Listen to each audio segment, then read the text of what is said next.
ایک دفعہ کا ذکر ہے، دریا کے کنارے بہت سے درخت تھے، جن میں ایک درخت پر فاختہ نے گھونسلہ بنا رکھا تھا۔ ایک چونٹی بھی درخت کے نیچے رہتی تھی۔ ایک دن چونٹی کو سخت پیاس لگی۔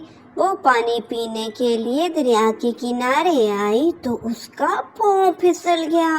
وہ پانی میں گر گئی اور ڈوبنے لگی۔ فاختہ نے جب دیکھا، درخت سے پتا توڑ کر نیچے چونٹی کے پاس پھینکا۔